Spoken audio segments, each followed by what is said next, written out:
Mga totoong Kristiyano na ang pag-asa ay si Kristo, nag-i-encourage. Sabi mo sa katabi mo, you are encourager.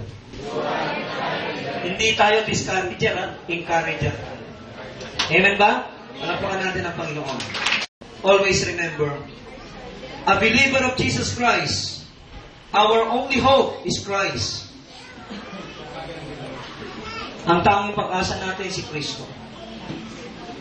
And we are also His representative to bear hope to many people in the world. We should not let lose our hope. Hindi natin dapat hayaang mawala ang pag-asa. Christ, our only hope, is our hope of all hopes. Ano't ano man ang mangyari, ano't ano man ang dumating, always remember, si Kristo ang pag-asa. If worse comes to worse, Christ is your only hope. Amen? Ano bang aspeto ng buhay natin? Si Kristo ang maaasahan. At siya ang hinihintay natin totoong pag-asa, yung kanyang pagbabalik. Tumayo tayo na.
Sa oras na ito, hinahamon ko na lumapit sa altar ng Panginoon ang sino mang humaharap sa mga di pangkaraniwang sitwasyon sa kanyang buhay.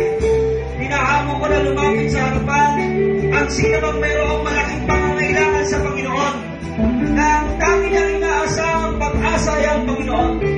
Just come to the altar of God and receive the hope from the Lord. Lahat ng nagnanais na lumapit sa harap, lumapit kayo kapatid. Huwag kang mahihiya, huwag kang matatakot. Kung sinubukan mo na ang lahat, ginawa mo na ang lahat, subalit wala pa rin nakitang resulta na inaasahan, subukan mo ang Panginoon ngayon. God bless you.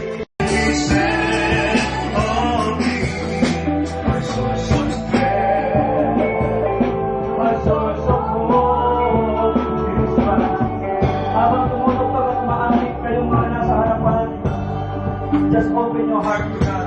Sabihin, Lord Jesus Christ, you are my real hope.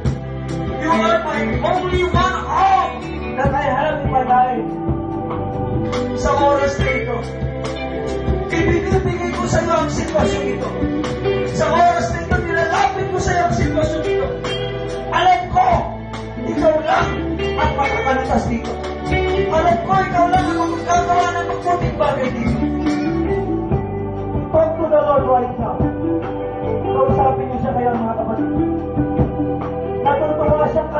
lumalapit sa harap. Nasisiyahan siya na kayo tumukod sa kanyang pagyaya. Hindi niya kayong bibiguin. Sino mang lumalapit sa kanya, hindi mabibigo, hindi niya tataboy. Hallelujah. Oh, we give you praise, Lord Jesus. In Christ alone, I place my trust, and find my glory in the power of the cross. In every victory, let it be said of me, my source of hope, my source of strength, is Christ alone. Sumunod kayo sa aking panalangin. Panginoong Jesus, nakikita mo, nalalaman mo ang bagay na ilalapit ko sa iyo.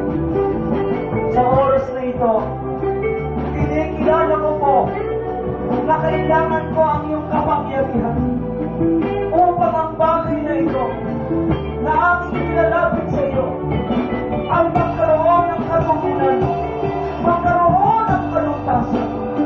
Sa oras na ito, kinikilala ko po mula sa aking puso, ipinapahayag ng aking bibig, ikaw at ikaw lamang ang nag-iisang tunay na maaasahan ko sa buhay kong ito at maging sa kanilang buhay. Sa oras na ito, Panginoong Jesus, paghimalaan mo ng iyong kapangyarihan ang bagay na ito na inilalapit ko sa iyo.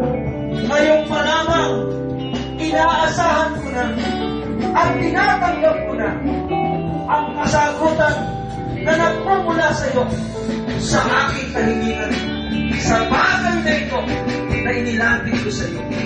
Nagpapasalamat na ako sa iyo mula sa aking puso. Maraming salamat po, Panginoong Jesus. Siniseryohan ko po ng iyong banal na dugo ang katugunan ito na dinadigan ko mula sa iyo.